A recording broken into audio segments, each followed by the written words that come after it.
Hello সবাইকে। সবার কি অবস্থা? আশা রাখছি সবাই ভালো আছেন, সুস্থ আছেন।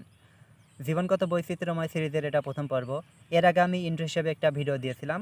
আজ থেকে এই পর্বটা আমি শুরু করছি। চলুন শুরু করা যাক।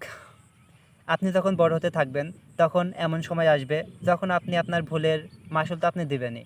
কিন্তু এমন সময়ও আসবে আপনার জীবনে যখন আপনি কোনো ভুল করবেন না, কিন্তু আপনাকে সেই ভুলের মাসুল দিতে হবে। কিভাবে?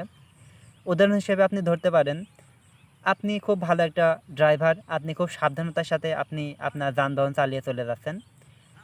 পিছন থেকে দেখা যাবে কোনো এক মাতাল বা গাঁজাখোর কিংবা কোনো একটা মানুষ আপনাকে পিছন থেকে এসে ঠুকে দেবে। এতে আপনার দোষ না থাকা সত্ত্বেও দেখা যাবে আপনার অনেক সময় ক্ষতি হয়ে যাবে।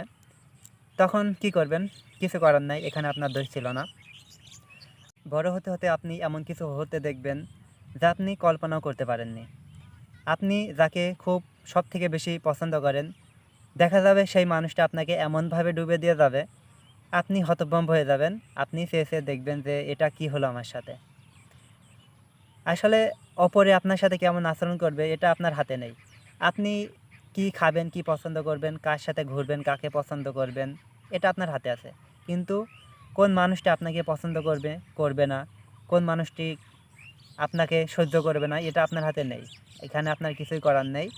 আপনার এখানে মুখ বুজে চলে আসাই উচিত। আপনার ইচ্ছা হলে আপনি একলা থাকতেই পারেন, কিন্তু আপনি কাউকে জোর করতে পারেন না একলা থাকার জন্য।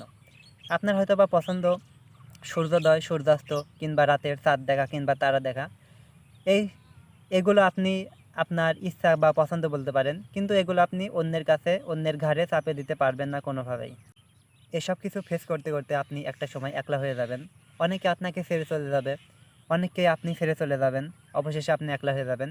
তবে একটা কথা খেয়াল রাখবেন, যখন কোনো সমস্যা আপনাদের যে কোনো দুইটা মানুষের ভিতরে হবে, তখন সেখানে কোনোভাবেই কোনো মতেই তৃতীয় মানুষকে আসতে দেবেন না। তৃতীয় মানুষ যেখানে আসে সেখানে আসলে সমস্যা তৈরি হয়ে যায়। সমস্যার সমাধান কোনোভাবেই হয় না।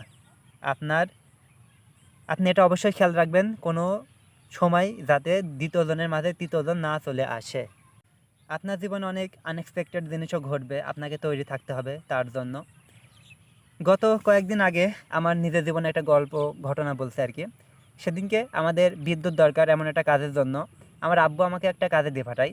আমি যাই, সেই কাজ বাড়ি বিদ্যুৎ দেখলাম, দেখে কাজে চলে গেলাম। যার পরে সেই আমার যখন বিদ্যুৎ লাগবে তখন সেখানে যেয়ে দেখি বিদ্যুৎ নেই। তারপরে সেখানে প্রায় 20 থেকে 25 মিনিট আমি অবস্থান করি, বিদ্যুৎ আসে না। অবশেষে আমি বাড়ি চলে আসি, বাড়ি এসে দেখি বিদ্যুৎ চলে এসেছে। কি একটা বিরক্তিকর অবস্থা। সর্বশেষ আপনার প্রয়োজন হবে একটা শান্তিপূর্ণ জীবন। আপনার শান্তিপূর্ণ জীবনে যাতে কেউ ব্যাঘাত ঘটাতে না পারে, আপনার সেই দিকে খেয়াল রাখতে হবে। সব কিছু ছেড়ে যাবার পরে আপনাকে, কিংবা আপনি যেগুলো ছেড়ে আসবেন, এরপরে আপনার হয়তো বা আফসোস হবে, কিন্তু আপনাকে মানিয়ে নিতে হবে, কেননা এটাই জীবন। দেখা হবে পরে কোনো ভিডিওতে। ততক্ষণ পর্যন্ত ভালো থাকুন, সুস্থ থাকুন।